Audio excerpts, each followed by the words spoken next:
Ed eccoci, cari amici, al nostro quarto e ultimo appuntamento della rubrica Storie nella Storia. Abbiamo conosciuto e apprezzato la testimonianza della vita di un prete diocesano, di una monaca di clausura, di un religioso.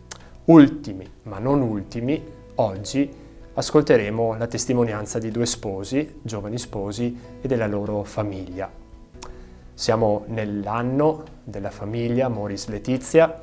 Tra qualche settimana ci sarà l'incontro mondiale delle famiglie a Roma e in tutte le diocesi del mondo.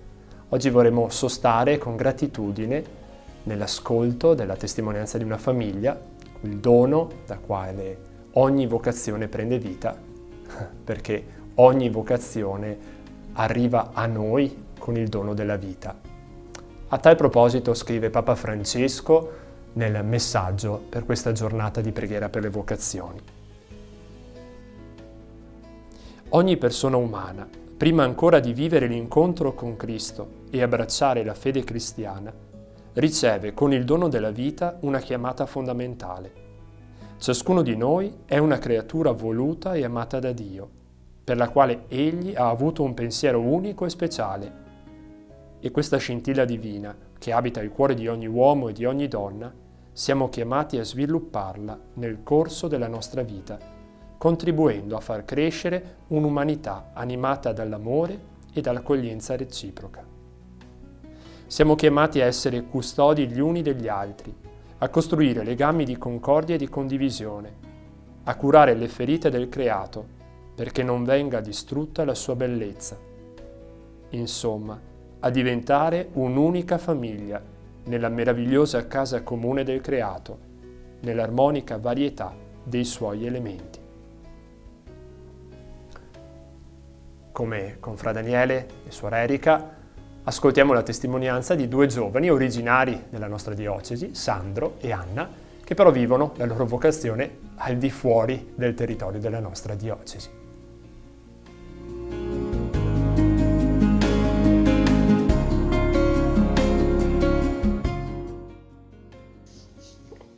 Ciao a tutti, noi siamo Anna e Sandro e insieme ai nostri figli Tobia, Isaia e Benedetta viviamo da 6 anni a Cernusco sul Naviglio in provincia di Milano. E siamo però originari delle parrocchie di Mansuè e Batalghelle della diocesi di Vittorio Veneto, dove ci siamo sposati 10 anni fa.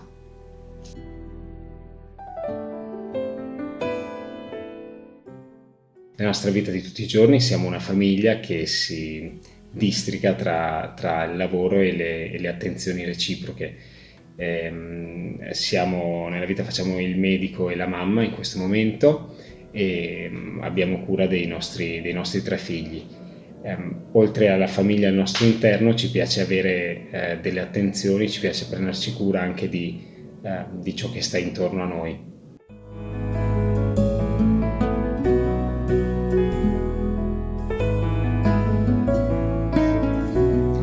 Cosa significa per noi come famiglia sentirci chiamati a fare la storia?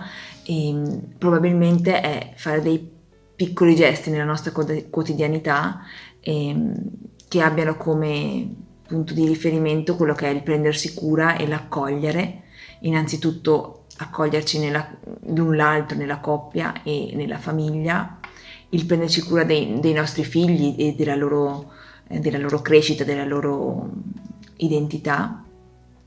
E anche però di prenderci cura non solo delle esigenze e delle necessità del nostro nucleo familiare ristretto, ma anche di chi sta intorno a noi, per cui diciamo che abbiamo fatto un po' della nostra scelta vocazionale alla vita matrimoniale il desiderio di essere una famiglia aperta a ciò che ci sta intorno, dedicandoci alla realtà della nostra parrocchia, alla comunità parrocchiale, mettendoci in gioco, dedicando del tempo per la relazione con le famiglie che ci stanno intorno e divenendo anche una famiglia affidataria, per cui dando la disponibilità ad accogliere nella nostra casa dei bambini che possono per un periodo della loro vita aver bisogno dell'amore e della cura di una famiglia. E per questo abbiamo anche un po' cercato delle attività pratiche che rendessero questa idea dell'accoglienza, ad esempio aggiungendo ogni giorno alla nostra tavola un posto vuoto per un eventuale ospite che potrebbe arrivare, e dando così a noi e ai nostri figli un po' il senso di quello che significa essere pronti e accoglienti a prendersi cura di chi è intorno a noi.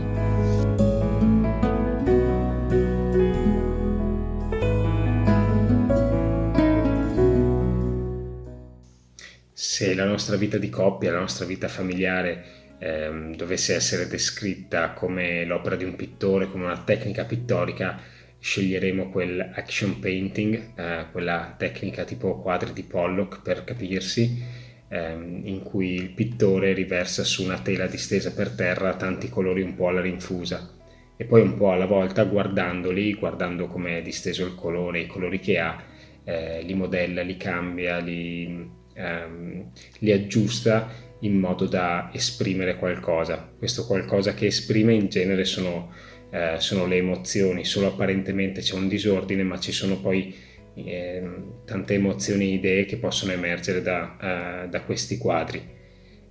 Se pensiamo a quali colori scegliere, li sceglieremo un po' tutti, perché questi colori rappresentano le tante persone e situazioni diverse che siamo noi e che si affacciano alle nostre vite. Queste situazioni sono solo apparentemente confuse, in realtà rappresentano, mettendosi insieme, rappresentano un senso, rappresentano qualcosa di nuovo rispetto a loro prese singolarmente, qualcosa di bello, qualcosa che vale la pena prendersi cura e accogliere.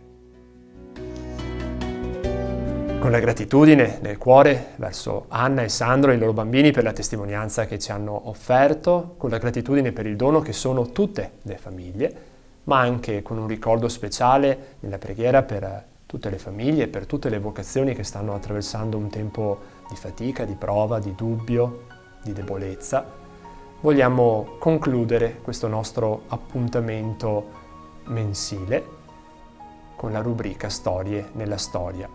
E lo facciamo ascoltando ancora una volta le parole che Papa Francesco ci ha rivolto nel messaggio per questa giornata, proprio nella conclusione.